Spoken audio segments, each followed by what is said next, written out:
What's going on, y'all? It's Smo Reviews here, back at it again with another video, man. Bringing you guys, kind of breaking news on these announcements, as well as predictions, because the date is so close. But URL announces on November 3rd, bars over politics. Pretty healthy 5-battle card here. It is not, just 6-7 battles, anything like that. It's more of that traditional 5-battle format. But as you can see, if you see it popping up here for the first time, or if you've already seen it, we got top tier action all the way through. Pretty much every battle is a top tier versus a top tier. And of course, as we get to the top, I think that there's a little bit more weight to the matchups, but I think all competitively are pretty good. So without further ado, let's get right into the card. So first battle to talk about is the lone intergender matchup of the card, and that is Miss Hustle versus Fonz. And while it's not necessarily the premier matchup for either, I think, Fonz and John is still out there. Big matchup for Fonz when it goes down. Miss Hustle, obviously, we want the Jazz rematch, but I feel like this is good rec, and they have went back and forth, throwing shots at each other on multiple different occasions, and I think that they're both in good form coming into this battle. Obviously, everyone knows how good Fonz has been recently, even when it gets to smaller leagues, stuff like his Bad News performance, probably the last battle he had, and the Catboy Hurt battle, right? Another small league performance. He's even holding it down there, but when you get to the Chef Trez battles, the Geechee battles, when it has been a raising comp, Fonz is just one of the best battle rappers in the world right now. And then, of course, Miss Hustle, not having quite the same year as her Wody winning year last year, but you still have the chess performance. You could still debate that she won the Geechee Gotti battle, ended up being better than I personally thought it would be. So I feel like it's a good matchup here. In terms of who I'm going with winning, and I don't know if I've mentioned it, card is in North Carolina, so it's not like it's particularly playing to anybody's kind of home field advantage. This one, to me, this one's going to be based just on the skill of it. And I could easily see a world where I do think Miss Hustle is more performative and could be a little bit more dominant, right? And then we're talking more of a stage, even if it's only a few hundred people, she does have that ability to snatch the crowd. But I just think Fonz is too ahead in the straight bar for bar department, both punchers, but I feel like a lot of what Miss Hustle does comes from that momentum, comes from kind of getting like the back, it's almost like back-to-back basicer, just regular punches, but it stacks up,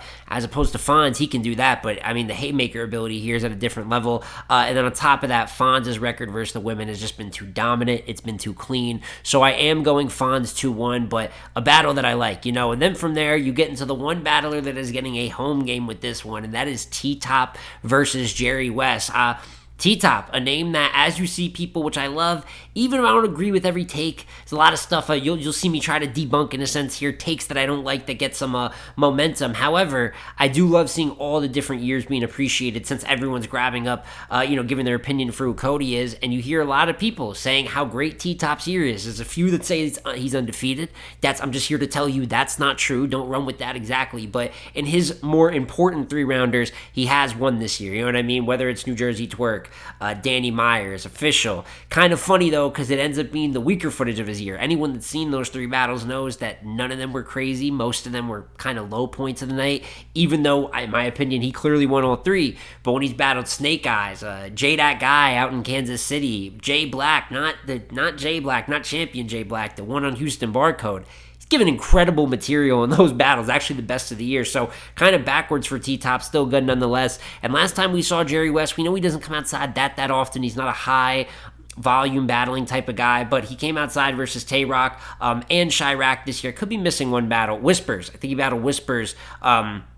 UK rapper, but Tay Roc battle, I had him losing, but I thought he did really good. He snatched the first super clear, and then obviously, he very clearly beat Chirac, although he choked. So once again, not quite like Fonz and Hustle, both of them on a heater coming into the battle, but I do like the matchup. Obviously, you got T-Top at home, and that is going to be a big reason. I'm telling you right now, I'm going T-Top 2-1 in this battle.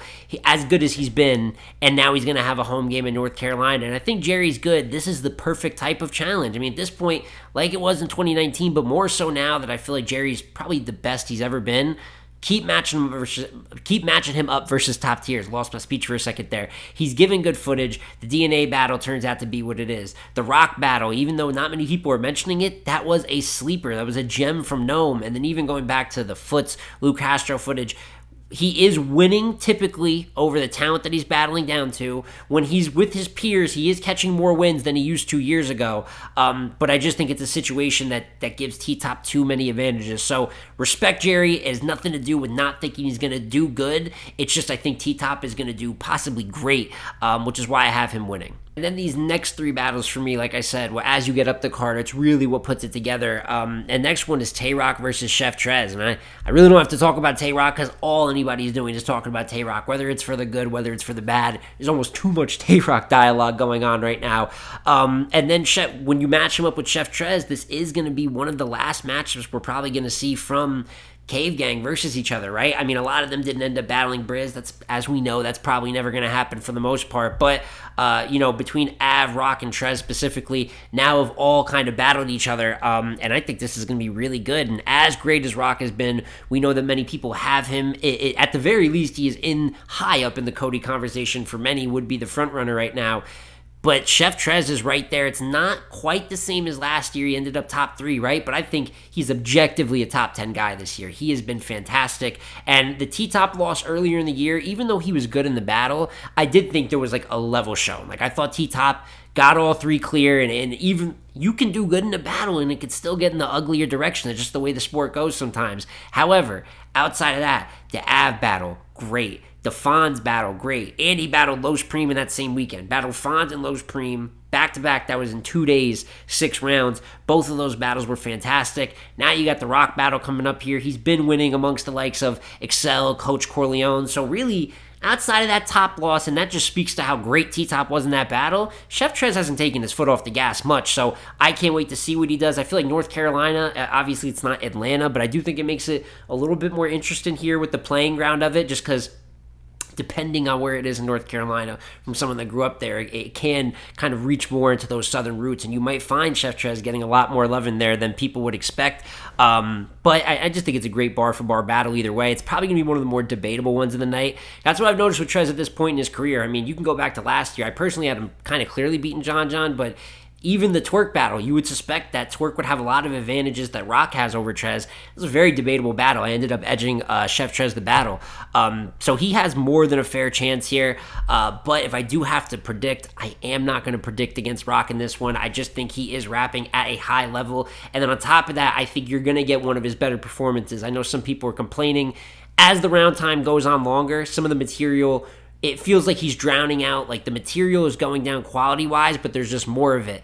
And I do agree with that in some of these battles. Like the Clone battle, I don't think he's as bad or mid as some people say. I still think he had good material, but as time went down, it was more about the rapping ability and the content. I don't feel this way about this one. He's got a lot of respect for the guy across from him. The guy across from him has a lot of respect for him. And for that, it could be a dark horse contender. It's not my pick for battle of the night, but it could be in that conversation. I'm going Tay Roc 2-1 edge. And then before we get to the main event, this is my battle of the night. This is my favorite battle on the card, and it's probably going to be a lot of your guys' favorite battle on the card. And that is Nitty versus Real Sikh. We got him. We got this one. People have been asking for a minute now, and it felt like as Sikh has went more into battling less, 3-4 times a year, right? And you're seeing less of him, but when he does pop out, outside of some of those battles, I'm not dying for Real Sikh versus City Towers here, but when he has popped out versus Diz, A-Ward, even Clips, it feels like it means a little bit more every time. And he said, if I'm going to battle on URL, I want Tay Roc, I want Nitty, or I want Chess. And he's obviously gotten one of those, and probably the best matchup for him. Out of those 3, I think that we all agree Nitty and Sikh both go more into the pen side than those guys do. And what they're going to do writing-wise is fantastic. Plus, we're long removed from the days of Real Sikh versus K-Shine, where if we're talking more people in the room and versus, the real top comp in the game, I think a lot of people have more confidence in Sikh in this matchup to not just go in there and fight. He has a very good chance of winning this. Sikh, while the schedule went down in volume, he really hasn't lost a battle in a couple of years now. So it's hard to bet against that. However, he is battling Nitty. You know what I mean? And it's just hard to bet against Nitty in general.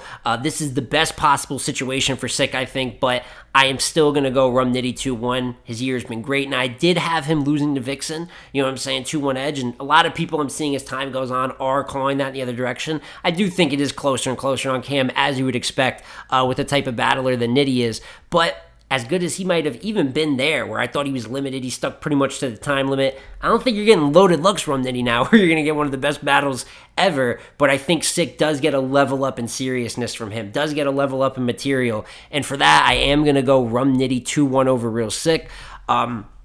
But I'm expecting battle of the night here. I'm expecting it to be debatable as well. I highly doubt that it's going to be clear.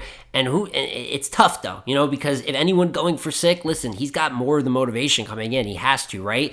This is kind of a milestone plate in a sense for Sikh. It's not Nitty, right? When you start out of your third or fourth plate and you build off a good loss. I think real Sikh should be expected to win this battle, at the very least not lose it clear. So if you believe in that, I got no problem for it. As you can see, it is the toughest one to call here, and that's because it is the best battle on the card. But I'm going Nitty 2-1, and hopefully one of the best battles of the year. Then, of course, we have the main event with JC versus Hollow, which is one that, a lot of people personally wouldn't have seen coming. But I'll tell you what, Hollow has been more active. Battling more than ever before. It's going to be his second straight year with 4+ battles, qualifying for Cody last year as well as this year. I feel like the results are maybe going a little bit more in his favor. Granted, he has the Av loss this year, but he's been more active than ever, and I feel like JC has been building. You've seen probably the biggest rise in his stock since the surf loss. And if when something like that happens in a career, people hate that it keeps getting referred to, but a lot has to move around it. How great you were going in, kind of the climb back out, because I did think JC took losses after that as well that did not help him. But if you look at everything he's done this year, the bad news battle, as I always mention, great look for him. A lot of people got him winning. You have the Eunice battle, which was very debatable battle in the night on a live streamed event. I personally had Eunice, but 50-50 pretty much everywhere I looked. A lot of people had JC winning as well. Bill Collector, a matchup that we expected to be close, a battle kind of like a Eunice and JC, and JC really cleaned him up on Battle Academy as well, which in a sense I think somewhat has to count as Bill at home, right? Out there in Philly. So JC's been on a roll, so it makes sense for him to go from there now to the Hollow plate. You know what I mean? It's some of the most momentum he has built up in quite some time, which is why I am excited for the matchup.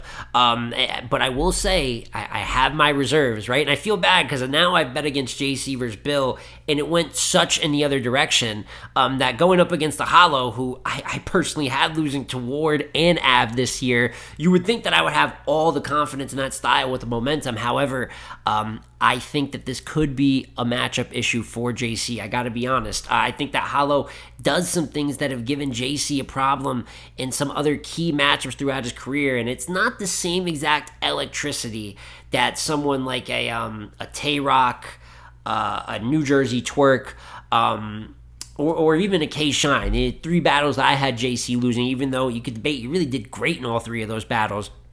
But I thought they used some kind of like performative tactics and kind of just pure energy and entertainment at times to kind of, get the better of JC. And while Hollow does not possess that same explosive factor, it's not that he doesn't have it at all. You see it in glimpses. We go back a few years to the Geechee Gotti battle, even in moments versus Twerk, I don't think he's like bad in that battle. But he's lost a little bit of what that takes, especially in the bigger rooms. Now, I don't believe this is going to be a huge room. So when we start talking maybe a couple hundred people, I'm not very worried about either of them controlling that crowd. And I believe that Hollow's got some approaches for JC. You know what I'm saying? At the end of the day, when JC gets to these bigger matchups, I just don't think he's always as kind of like foolproof. I can bet on him than he's been in. I'm not going to say versus top tiers because he has plenty of top tier wins, and we know that he's pretty lights out historically battling down. But when he gets up to these bigger plates, like the ones I mentioned, Surf, Tay Roc, K-Shine, you know what I'm saying, et cetera, I see this kind of being a harder matchup, and I almost have to worry, does he have kind of a Surf moment where he just takes the wrong approach, or it's something self-inflicted as opposed to opponent-inflicted. So this one is going to be funny because I know a lot of people, they get on me. You don't give Hollow love. You know what I'm saying? You never predict Hollow to win, and the truth is, I really don't. However, this is just a matchup that I think his skill set matches up perfectly, and I think I'm also seeing Hollow, although, like I said, I got him losing to Ward, I got him losing to Av, I do have to respect that there is people that are loving the Av battle on the replay. Not enough that is anything but a clear victory for Av, but definitely aging better for him. A lot of people really liked his Ward performance, so I am going to go Hollow 2-1. I'm going to go edge, not clear in this battle because if JC wins, why would I be shocked? I described a world where it makes sense to pick JC.